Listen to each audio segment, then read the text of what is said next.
Nah Betul ini betul betul. juga, menjadi, tugas bagi setiap calon untuk, nantinya dalam menyampaikan, visi-visi mereka, Iya. bahwa seperti inilah trik dan strategi mereka untuk menyelesaikan, masalah-masalah kesehatan khususnya, masalah pandemik ini, Mhm mhm. COVID-19 ini. Ikuti obrolan kami di PDD Indonesia.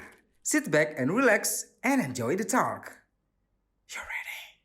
Bapak Samsu Rizal SIP MSI Mhm. selaku Ketua KPU Kabupaten Maros. Iya. Ditunggu-tunggu akhirnya datang juga di studio kita di PDD Indonesia. Iya, makasih juga sudah mengundang kami. Sejak kapan Pak menjadi Ketua KPU? Iya, kebetulan saya ini periode kedua di Periode kedua. KPU Maros. Nah, tahun 2018 pas pemilihan gubernur itu saya terpilih kembali Dipercayakan menjadi kembali anggota masyarakat. KPU dan ditunjuk jadi ketua KPU Maros. Oke. Iya. Titik berat pasti banyak ya. Iya. Selama menjabat sebagai Ketua KPU selama 2 periode itu. Iya. Periode pertama mungkin seperti biasanya kali ya, ketika musim pilkada itu sudah biasa suasananya seperti itu. Iya. Ada kampanye, sosialisasi segala macam, kemudian milah-milih segala macam gitu dah. Iya. Itu ya. Dan netral itu harus menjadi sebuah sifat dari ataupun sikap dari Ketua KPU, Iya. gitu kan. Kemudian periode kedua ini diterpa dengan pandemi. Iya. Ini yang hal menarik nih. Saya lebih tertarik membahas itu karena kalau kita membicarakan tentang tugas-tugas KPU, oke, everybody sudah tahu itu. Iya. Nah, gimana dengan pandemi ini?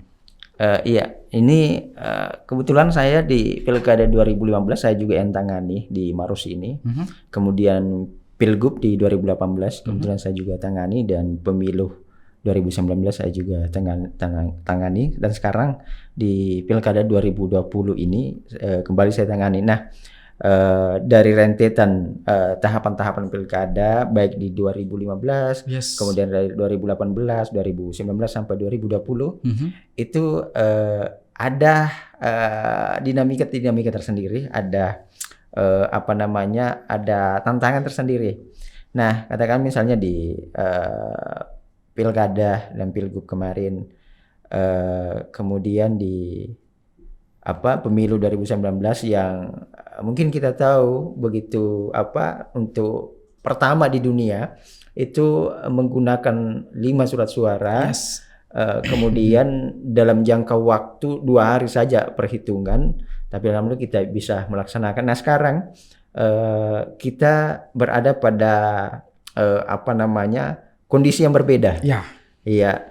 Tetapi kami optimis karena di pemilu kemarin saja yang surat suara dan logistiknya itu begitu banyak, malah 5 kali lipat kalau dibandingkan pilkada sekarang, tapi alhamdulillah juga bisa kita lakukan, kita bisa mensukseskan. Malah Maros kemarin itu berada dari 24 kabupaten kota yang ada di Sulawesi Selatan, Maros itu adalah kabupaten yang paling dianggap aman.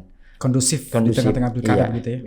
untuk pemilu kemarin 2019. Nah, di Pilkada 2020 tentu saja ini sekaligus menjadi kebanggaan, tetapi juga tantangan buat kita untuk mempertahankan itu supaya Maros tetap berada pada zona yang paling aman. Kemudian untuk masa pandemik ini tentu yang berbeda dengan pemilu kemarin. Ada hal-hal yang harus kita adaptasikan dengan proses itu. Betul. Katakan misalnya harus memakai APD pada saat bertugas di bawah. Nah, uniknya juga di masyarakat itu tentu kita tahu tentang stereotip masyarakat itu. Ketakutan terhadap apa istilahnya rapid test. Yes, rapid test segala macam sampai swab. Iya, malah cenderung paranoid terhadap tenaga yang berbau medis itu.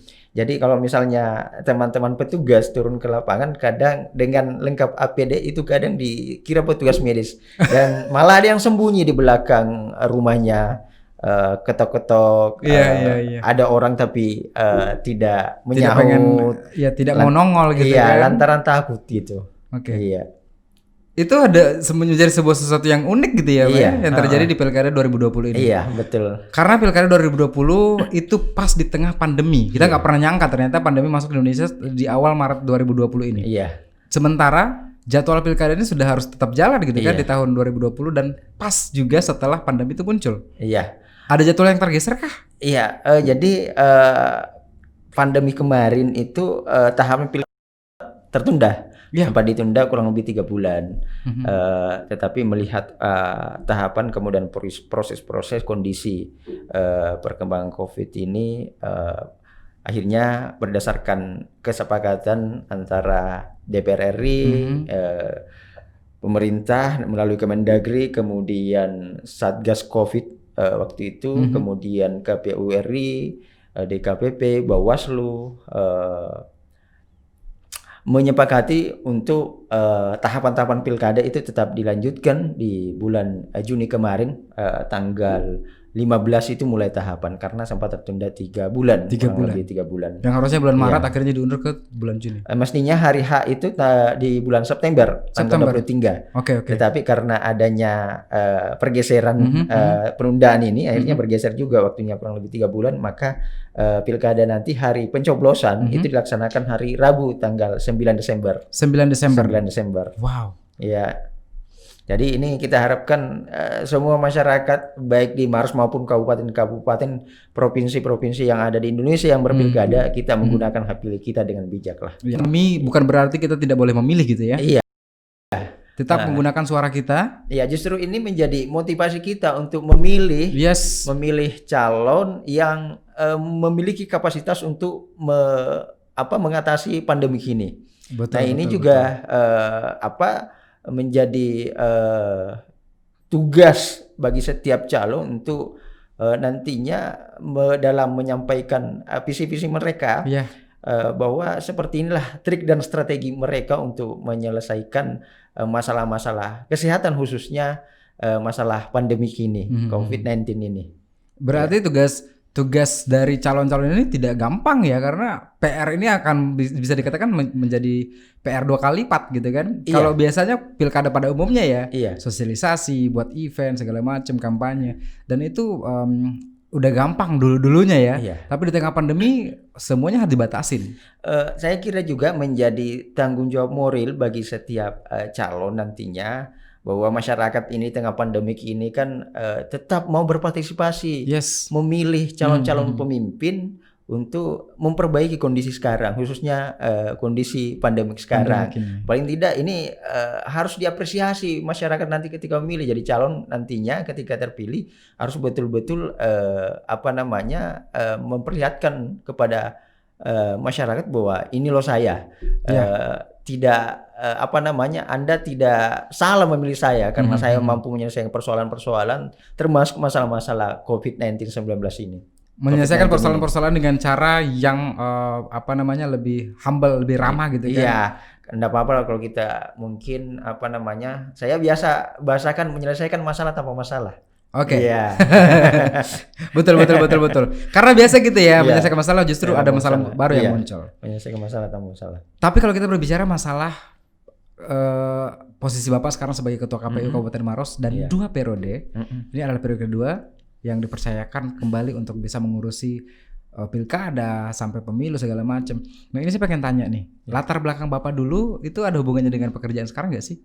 Dulu Iya. kuliahnya apa? Ya, kebetulan saya dari kecil memang dari sejak SMA, malah SMP saya tertarik dengan dunia politik. Sehingga Dari SMP? Iya, Wow. tertarik, dan waktu itu SMA saya ikut debat tentang politik. Oke. Kebetulan yang saya wakil dari kelas 1 dan kebetulan waktu itu jadi ada wakil masing-masing kelas 1, kelas 2, kelas 3. Kebetulan saya wakil dari kelas 1, tapi alhamdulillah waktu debat itu saya berhasil di posisi kedua meskipun ada kelas 2 yang mestinya posisi kedua. Seorang anak SMP Iya. apalagi di tahun itu ya Pak ya. Di Iya, tahun itu tahun berapa waktu itu? SMP-nya? Tahun 90-an lah. Tahun 90-an. Tahun 90-an sudah berpikiran untuk Iya. suka dengan politik, dunia Suka politik. dengan politik. Seorang anak SMP. Iya. Iya. Ya akhirnya setelah Saya masuk SMA, saya suka dengan diskusi-diskusi tentang Makin kenegaraan. Oke. Kemudian setelah tamat SMA, saya lulus untuk di jurusan ilmu politik pemerintahan Unhas. Oke. Dan kebetulan di tahun 2006 saya menjadi lulusan terbaik di ilmu politik Universitas Hasanuddin. Luar biasa. Iya. Tapi di tengah-tengah dari semua prestasi yang Bapak torehkan sejak SMP, SMA, bahkan sampai kuliah, bisa dikatakan bahwa semuanya mulus. Tapi ada satu hal yang tidak begitu mulus. Ya waktu itu adalah waktu SMA Bapak sempat hampir di DO kan? Itu waktu SMP. Oh SMP ya SMP. Itu sebelum berpikiran tentang politik segala macam atau sudah mengarah ke sana? Belum. Masih Waktu itu kelas 1 ya? Kelas 1 SMP. Ini gimana nih? Ini belum pernah dipublikasikan dong ya? Iya. Pertama kali di BDD Studio. Oke.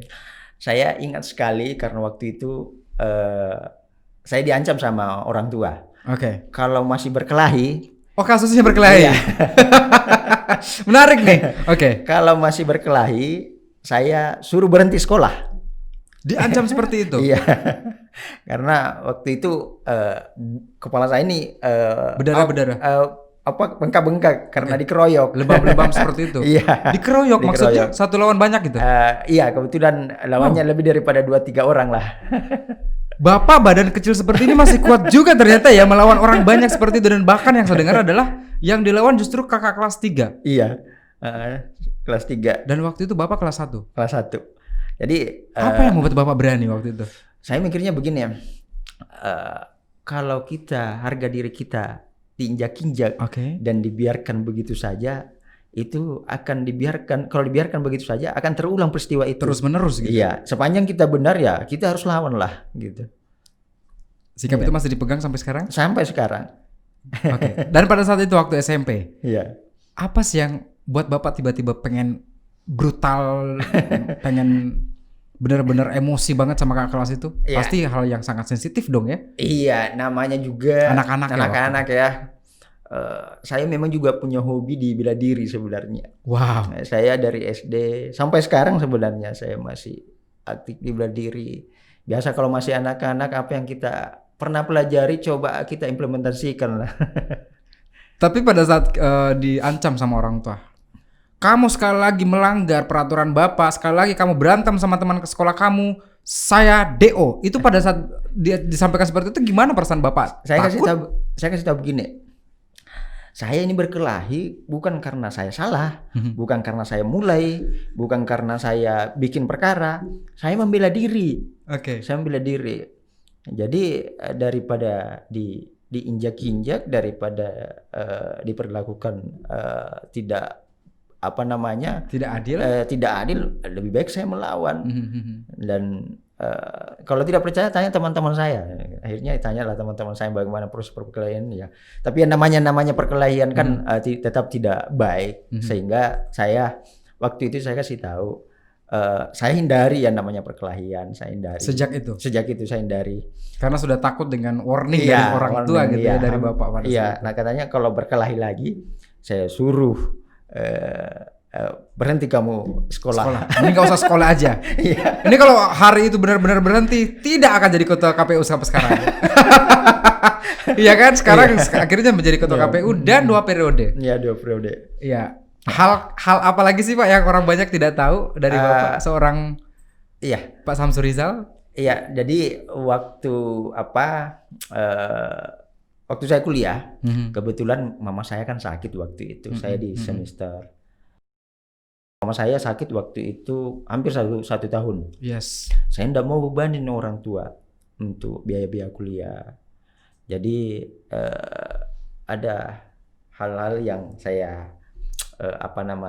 saya harus pandai lah mengatur keuangan saya supaya saya tidak memberatkan orang tua. Termasuk kalau di UNAS kan ada namanya pintu 1, pintu 2. Yes. Jadi kalau teman-teman naik PT-PT pintu 1 lewat pintu 2 masuk, saya jalan kaki saja.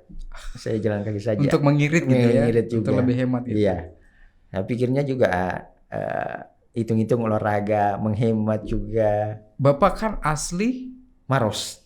Tapi kuliahnya di Unhas. Berarti dari Maros ke Makassar itu ke Unhas itu bolak-balik PP setiap hari.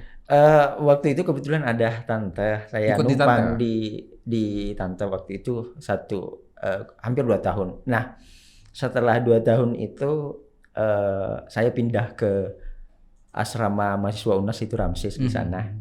Dan di semester 4 saya biasa ada dosen, saya biasa bantu menyelesaikan pemeriksaan tugas-tugas teman-teman mahasiswa. Dan kalau dosennya lagi gajian itu ada tips-tips gitu ya, bagi saya. Nah, itu yang kumpulkan. Nah,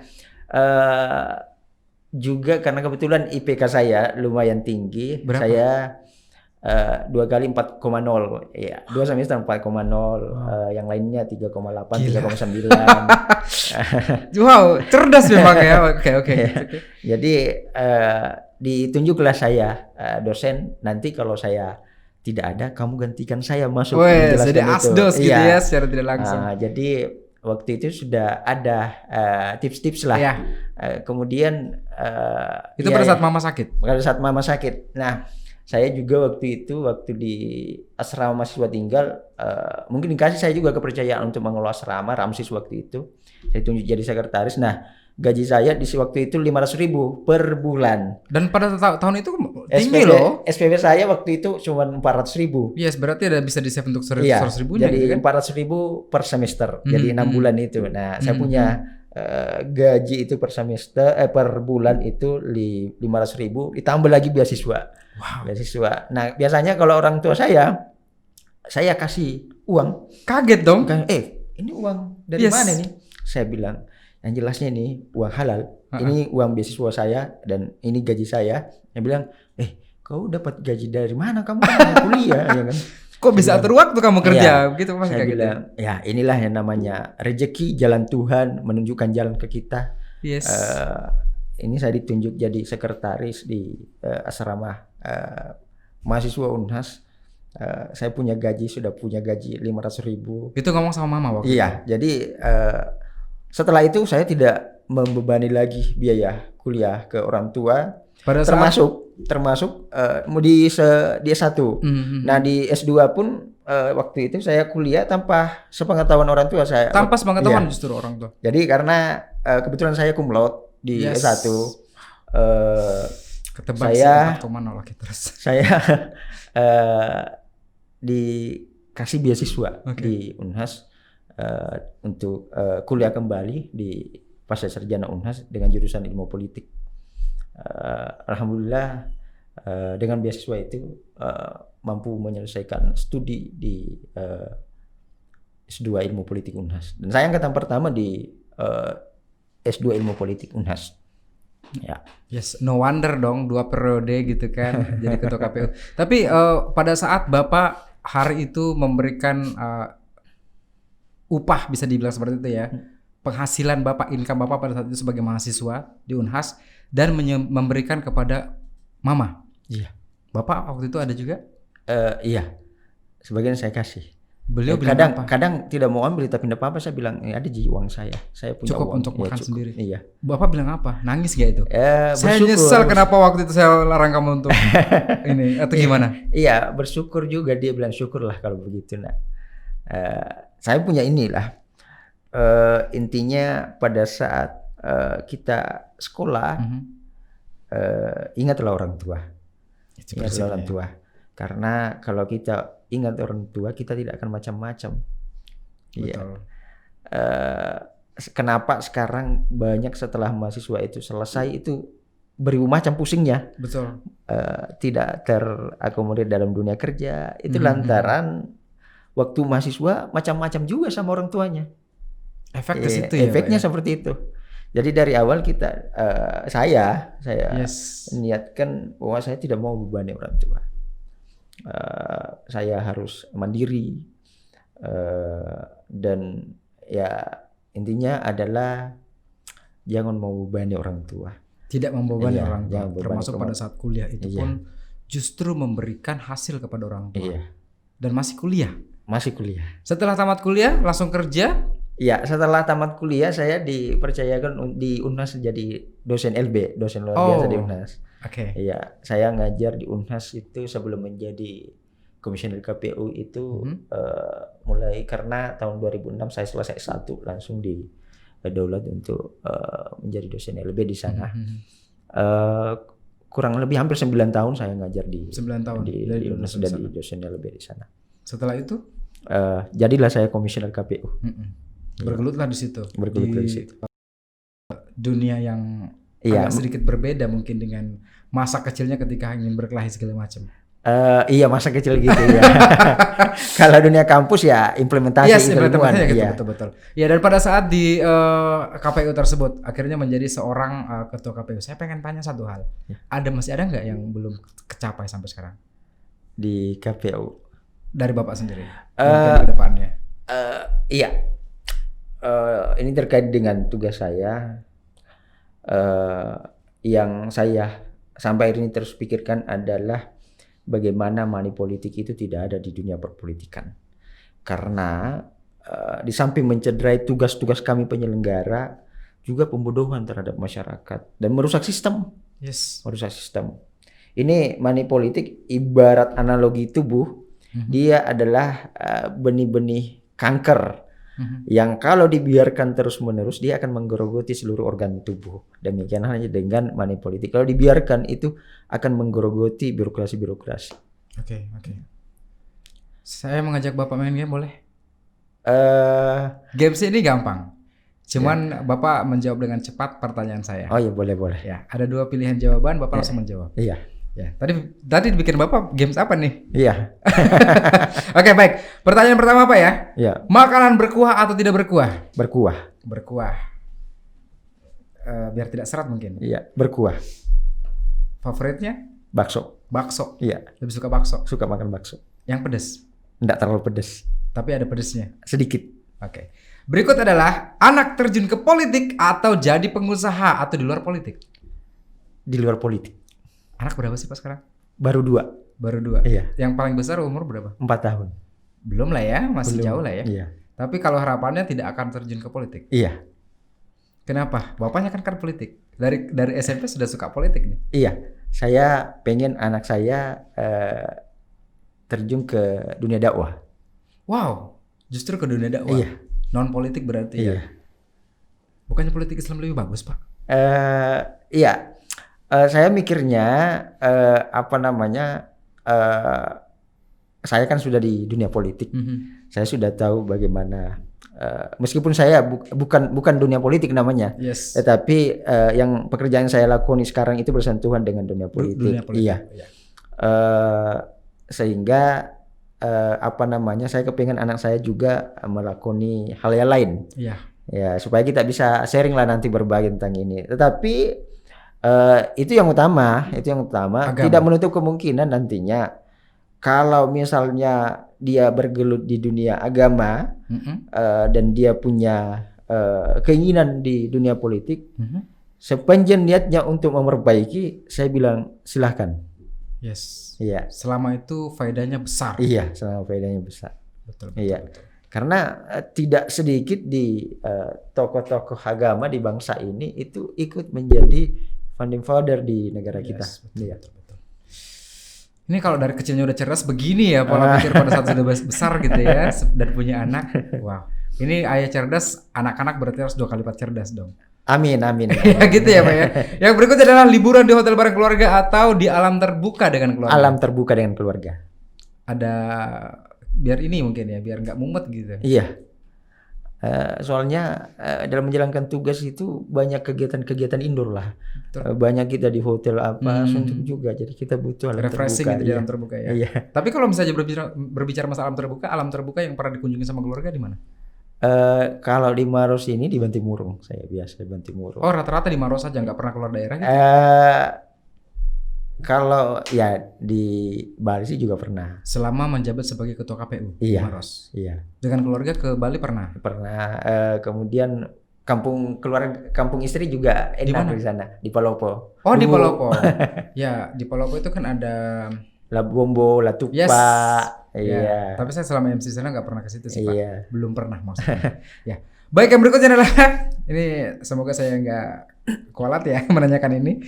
Bapak Ketua KPU Kabupaten Maros, pilih mana? Nyanyi atau acting? Nyanyi. Kenapa nggak bisa acting? Sebenarnya kurang bisa sama sih, tapi kalau di dua-duanya nggak bisa. Tapi kalau harus acting atau nyanyi ya terpaksa harus nyanyi. Paling tidak lagu Indonesia Raya lah. Tapi nggak mungkin dong setiap hari dengerin lagu itu, ya kan? Iya. Lagu apa yang Bapak biasa dengarkan? Saya suka sih semua jenis musik, tetapi menyanyikannya saya agak susah itu. Yang terngiang-ngiang di benak Bapak lagu apa? Dangdut juga saya suka. Lagu dangdut apa? Saya suka juga lagunya Romero Dangdut itu. Iya, Bang dan Haji. juga faedah-faedahnya banyak. Faedah-faedahnya ada. Pesan-pesan moralnya Iya. banyak. Ada seninya. Oke. Saya kalau perempuan saya suka lagunya Siti Nurhaliza. Siti Nurhaliza. Oke, coba sedikit lagu dari Bang Haji Romai Rama. Di kantor kan pasti nggak pernah nyanyi dong, Pak. Iya, iya. Ya kan pulang ke rumah juga mungkin tidak ada waktu untuk nyanyi. Coba di sini deh. Iya. Hijau meringkuk di daratannya. Itu lagu siapa tuh? Romai Rama. Kok saya justru nggak tahu lagu itu Romai Rama. Menyangkut kenegaraan nih. Oke, silakan. Hijau meringkuk di daratannya, hijau lautan di sekelilingnya. Itulah Indonesia, negeri yang subur serta kaya raya.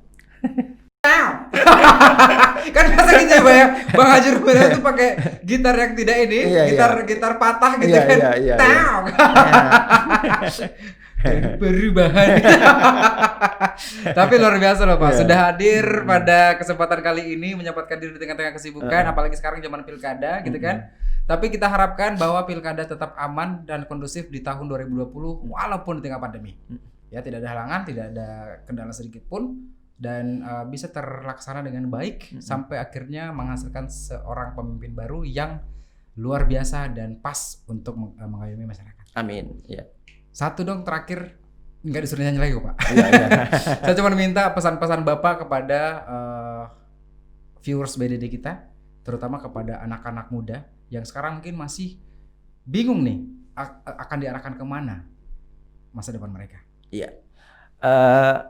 Saya selalu tekankan tentang pendidikan. Pertama yang harus kita tanamkan di hati kita adalah mau sekolah. Persoalan biaya itu persoalan nomor 2. Yang penting adalah kemauan dulu. Saya yakin kalau kemauan kita kuat untuk sekolah, untuk pendidikan, itu insya Allah akan ada jalan. Karena saya juga dari keluarga yang biasa-biasa saja. Iya. Kalau dilihat dari kampung halaman saya, kalau indikatornya hanya uang, mungkin bukan saya yang menjadi bukan saya yang jadi lulusan terbaik di UNHAS waktu itu, bukan saya yang berhasil masuk di UNHAS jadi S2 tanpa tes, bebas tes. Tapi karena keinginan yang kuat, alhamdulillah saya bisa sampai di jenjang S2. Keinginan, bukan uang yang paling utama. Bukan, keinginan yang utama. Kalau ada keinginan, insya Allah akan ada jalan. Ini tepat sekali dengan kutipan dari buku William Shakespeare ya, penulis buku dari Inggris. Oh iya. Where there is a will, there is a way. Iya. Yang biasa ada di buku Sidu. Iya. Terima kasih banyak Bapak sudah Ya, hadir, makasih. menyempatkan diri di tengah kesibukan, akhirnya mampir ke studio kita, bertanda di studio yang lumayan kecil ini, Iya. tapi dengan orang yang luar biasa besar. Iya, Ya. sama-sama. Dengan pengalaman dan inspirasi yang besar kita dapatkan. Iya, makasih. Ya, terima Iya. kasih banyak, sehat Oke, selalu makasih. dengan Ya, keluarga. Sama-sama. Sigal pamit mundur, BD Indonesia, salam inspirasi, sampai jumpa.